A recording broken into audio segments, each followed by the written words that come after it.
Nesta manhã eu queria falar sobre o que nos leva a ser santos. Interessante que eu trabalhei com os irmãos aqui, que Pedro, o apóstolo, e você pode abrir a sua Bíblia na carta que Pedro escreve, no capítulo 1, capítulo 2, o verso 9. Mas é interessante a colocação da palavra de Deus em relação à santidade. O apóstolo ouve Jesus falar muitas vezes, e ele na sua carta diz: olha, está escrito isso. Quarta-feira eu falei sobre isso. Sede santos, porque eu, o Senhor, sou santo. Eu chamei a atenção dos que aqui estavam, apenas contextualizando para quem só está hoje, que é interessante que a Bíblia não diz para você estar santo, porque estar é uma condição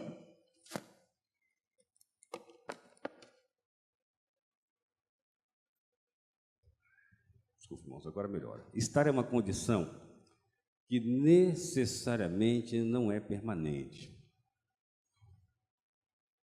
A Bíblia não diz para que nós nos tornemos santos, mas a Bíblia diz que nós somos. Ser é uma questão permanente. Você pode estar santo. Hoje em dia, a teologia, as igrejas, nesse tempo moderno, chamada neopentecostais, tem trabalhado muito essa questão da pessoa estar santa. Por isso, seguem-se os retiros, os acampamentos, as subidas aos montes. A pessoa está, daqui a pouco não está mais.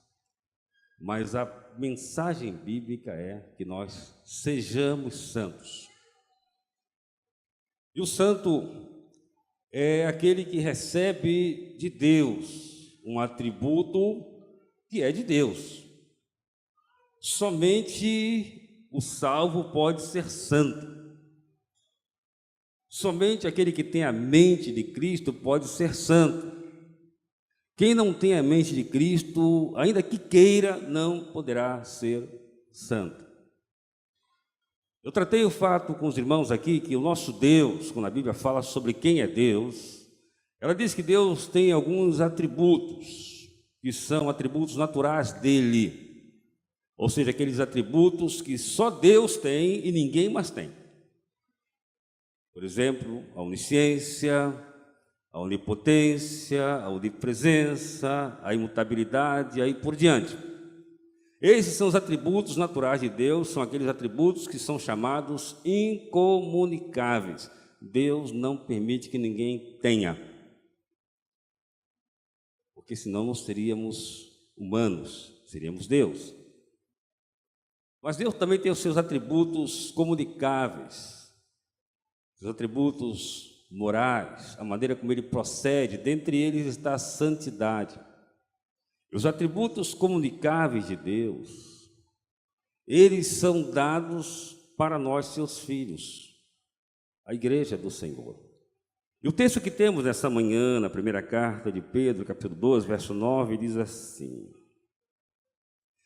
mas vós sois a geração eleita, o sacerdócio real, a nação santa, o povo de propriedade exclusiva de Deus, para que anuncieis as grandezas daquele que vos chamou das trevas para a sua maravilhosa luz. Irmãos, saber quem nós somos nos direciona a viver uma vida de santidade. Quem não sabe o que é, ou quem não sabe quem é, qualquer coisa serve. Em relação à igreja, em relação ao povo de Deus é que o texto está sendo escrito. E hoje, como também nos dias de Jesus, há muitos questionamentos sobre quem é a igreja. Quem de fato somos aqueles que fazemos parte da igreja? Por exemplo, há aqueles que imaginam que a igreja é uma confraria de amigos. E aí surge a distorção na mente de alguns que não sabem quem são e começam a formar os seus grupos exclusivos na igreja. Não estou dizendo que você não possa, e isso é natural, ter pessoas com as quais você tenha mais afinidade do que com as outras. Isso é natural. Mas a partir do momento que nós estabelecemos um grupo fechado, onde ninguém pode entrar, aí deixa de ser igreja. Nós deixamos de saber quem nós somos. Para muitos, a igreja é apenas uma instituição religiosa. E essa igreja instituição, irmãos, ela tem sido perversa ao longo da história, porque ela é capaz de fazer qualquer coisa em nome da instituição. Inclusive, como já aconteceu na Idade Média e não deixa de acontecer em nossos dias, a igreja chega ao ponto de matar em nome de Deus. A igreja torna-se fundamentalista, a igreja tem muita dificuldade de aceitar pessoas que não pensam como ela pensa.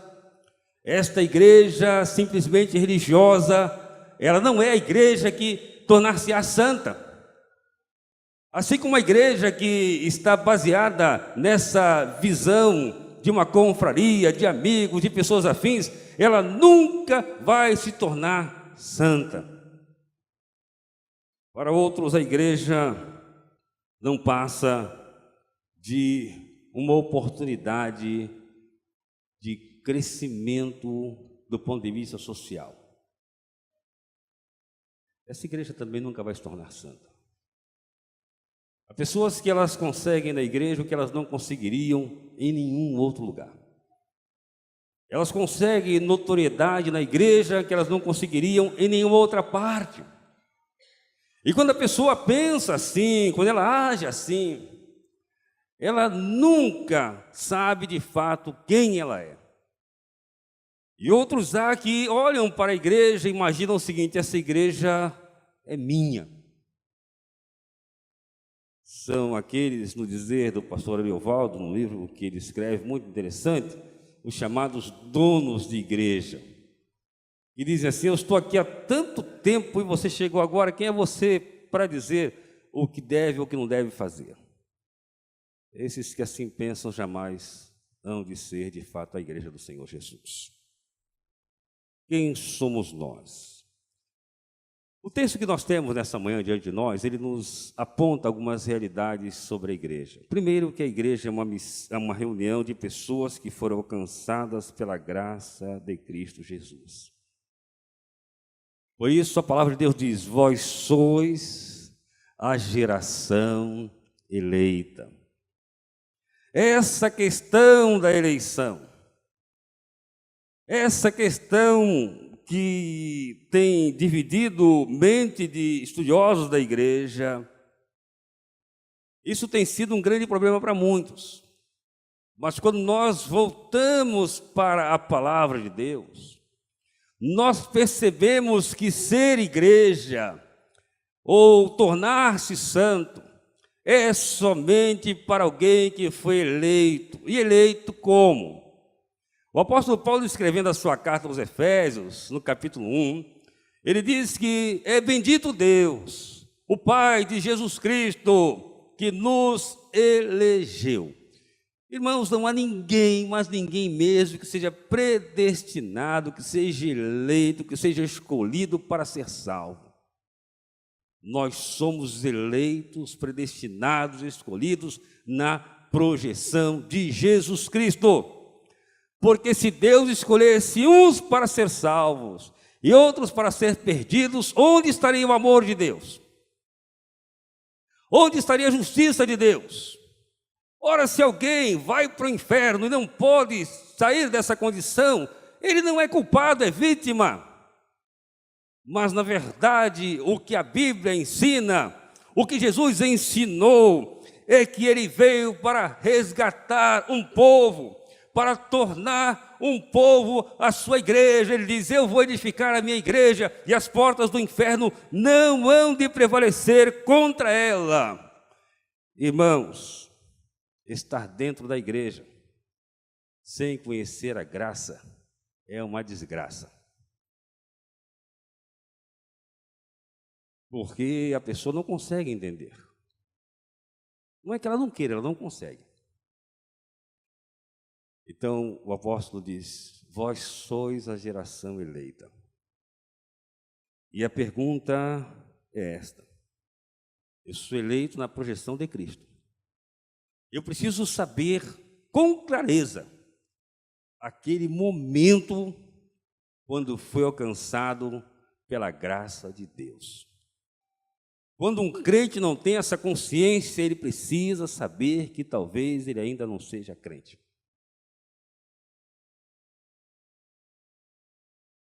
E esse é um grande problema das igrejas. Aliás, Paulo falou isso lá, quando escreveu a igreja em Corinto. Há pessoas que estão na igreja, mas não sabem quem são, porque não são. Há pessoas que estão na igreja, até querem viver uma vida cristã, mas não conseguem viver, porque não foram eleitos. E não foram eleitos não porque Deus não queira, porque nunca se quebrantaram, nunca abriram o seu coração, a sua mente, para serem alcançados pela graça regeneradora do Senhor Jesus Cristo. Essa graça que nos alcança. Então, quem somos nós? Nós somos eleitos. Você é eleito, se você é um crente. A igreja, segundo a visão do texto que lemos, também é um instrumento de salvação. Nós somos sacerdotes. Pedro traz a visão do Antigo Testamento do sacerdote. E a função do sacerdote era aquele homem que levava as pessoas até onde Deus estava. Ele existia na direção diversa do profeta. O profeta era aquele que trazia Deus, ouvia de Deus e trazia até onde o homem estava. O sacerdote é aquele que levava o homem até onde Deus estava. Então, nesse sentido, meus irmãos, se nós queremos impactar esse mundo, se nós queremos uma mudança nesse mundo, a resposta está na igreja. Mas, infelizmente, se não houver santidade, muita gente não vai entender a igreja. O texto diz que nós somos sacerdotes, mas somos também santos. O que é o santo? O santo não é aquele que tem uma aparência de santo. O santo não é aquele que tem uma vestimenta de santo. O santo é aquele que está andando com o Senhor. É aquele que vê o Senhor. E por causa da visão que ele tem do Senhor, como diz lá no livro do profeta Isaías, ele tem a consciência de clamar e dizer: ai de mim, porque eu sou um pecador.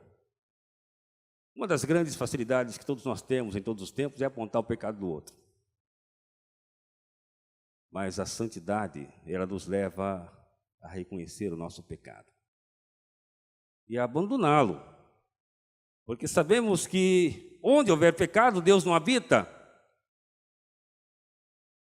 Porque Deus é um Deus que se agrada da santidade. Quem somos nós? Nós somos eleitos. Nós somos instrumento de salvação. E nós somos a habitação do Espírito Santo de Deus. Irmãos, cada crente deve ter preocupação de levar pessoas a Jesus. Porque nós estamos aqui para isso. Não fique imaginando que você está aqui para outra coisa, né? Você está aqui para ser um instrumento de salvação. E se eu perguntar nessa manhã, estamos no primeiro mês do ano, quantos aqui já falaram de Jesus para alguém? precisa nem levantar a mão, não, tá? Mas eu espero que você fale de Jesus. Com o quê? Com a sua vida e com a sua palavra também. A vida, às vezes, e eu diria sempre, é mais importante do que a nossa palavra. E uma palavra especial para você, porque essa palavra é bíblica, né? Irmã que é casada com um homem que não é crente. E você já está perdendo a sua paciência, porque você fala e não ouve nada. Então eu vou dizer uma palavra para você: não fala mais nada. Aliás, a Bíblia diz que mulher não tem nada que evangelizar marido. Pastor, como é que o senhor está falando isso? A palavra de Deus é o seguinte: mulheres, fiquem quietas. Pelo seu procedimento, a graça de Deus vai alcançar o seu marido. Às vezes a gente quer falar. Interessante que essa palavra é dada para as mulheres, porque às vezes a mulher tem dificuldade de ficar calada, não é isso? Porém, a Bíblia diz, olha, dependa de Deus. Busque ao Senhor, viva com o Senhor. Pelo seu procedimento, pela sua maneira de ser, a vida do esposo que não é crente será transformada pela graça de Deus. Quem somos nós? Irmão, quando você faz uma projeção de quem você é, se você é eleito, você sabe que você é eleito. Quando você faz uma projeção de quem você é, se você é um instrumento de salvação, você sabe que você é um instrumento de salvação. Não há uma outra finalidade para nós estarmos aqui, não. Tudo que nós fazemos aqui, irmãos, é para levar pessoas a Jesus. Senão não tem sentido. A igreja que não tiver essa visão não é igreja. Quando nós nos contentamos em não ver pessoas sendo salvas através da nossa vida, nós estamos longe do projeto de Deus. Porque muitas vezes a igreja pensa o seguinte, olha, eu vou levar uma pessoa para a igreja para que o pastor pregue, ela se converta. Está tudo errado. Na verdade, não é isso que deve ser a igreja deve ser você convivendo com o outro. E você, com a sua vida de experiência com Deus, levando o outro ao ponto que ele tenha desejo de ter a mesma experiência que você tem.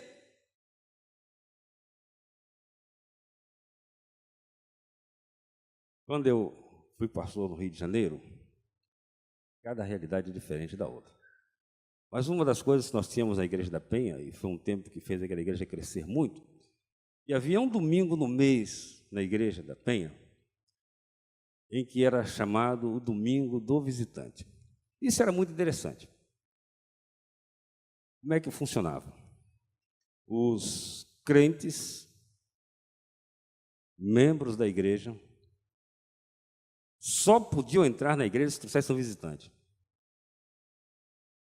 Irmão, isso deu um rebuliço na vida da igreja. Impressionante. E se você não trouxesse visitante, você não entrava. Fica tranquilo que se eu fizesse aqui, talvez o pessoal vai até me expulsar, né? Mas o carioca tem facilidade para isso. E o que aconteceu? Foi uma coisa extraordinária. Eu lembro de domingos, onde a igreja ficou somente com o ministro de música, o pessoal que tocava, o pessoal vinha, cantava e saía, não é para ficar lá fora conversando, não. E o povo se ajoelhava em oração.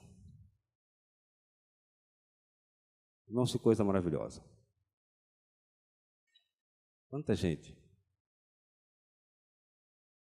foi alcançada pela graça por causa da visão da igreja. Quantas vidas foram transformadas pelo poder de Deus. Você se preocupa em trazer alguém à casa de Deus? Alguém com quem você já falou de Jesus? Você tem essa preocupação? Você, não, eu vou lá para o culto. Não me importa o resto. Irmãos, a igreja de Jesus é instrumento de salvação.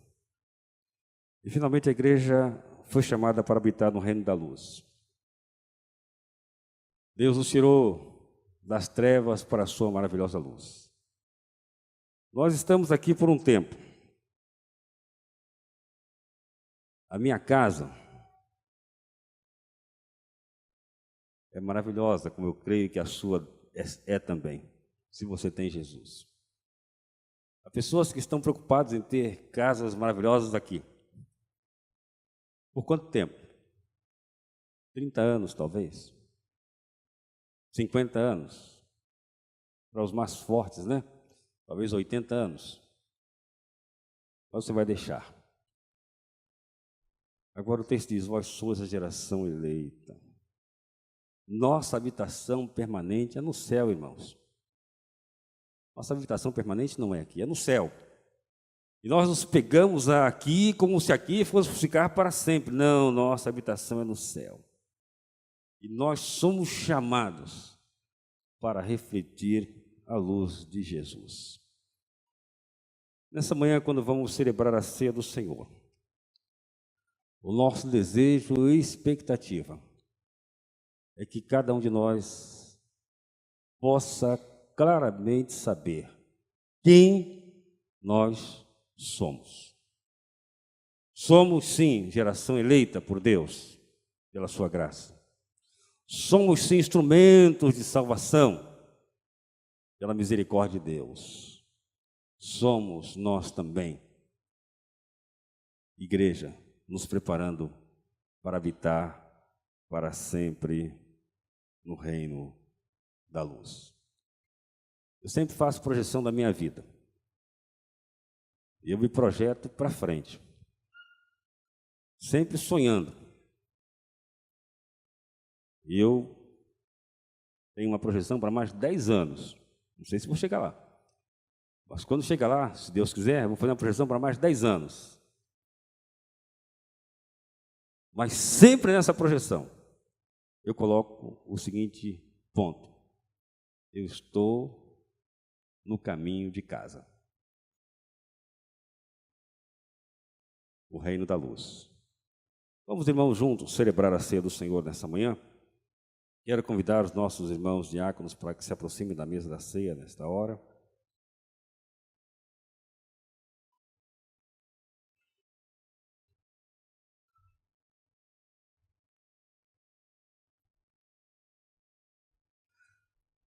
A ceia do Senhor é um momento marcante na vida da igreja, é um memorial, e ela nos leva a pensar no sacrifício que Jesus fez em nosso lugar, para que nós sejamos verdadeiramente a igreja do Senhor Jesus Cristo. O pão simboliza o corpo de Jesus, que por nós foi dado na cruz do Calvário. O texto sagrado nos assim afirma: eu recebi do Senhor o que também vos ensinei. Que o Senhor Jesus, na noite em que foi traído, tomou o pão e, tendo dado graças, o partiu e disse: tomai, comei, este é o meu corpo que é dado por vós. Em obediência ao Senhor, comamos o pão.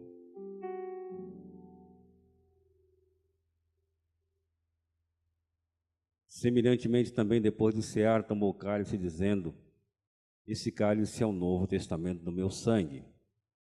Fazei isso todas as vezes que beberdes em memória de mim. Em obediência ao Senhor, bebamos.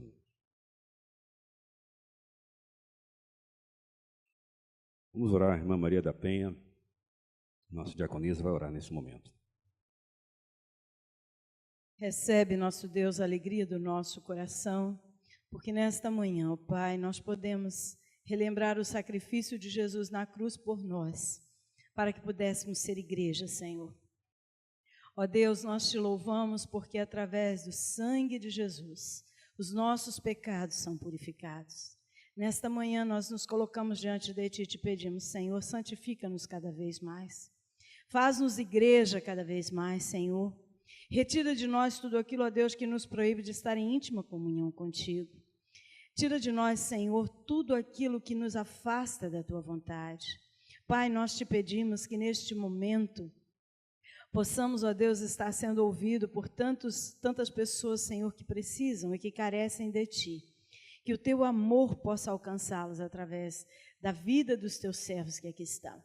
Senhor, nós te agradecemos pelo Teu sacrifício, nós te agradecemos pelo Teu Filho e te pedimos, ó Deus, faz de nós um missionário onde estivermos.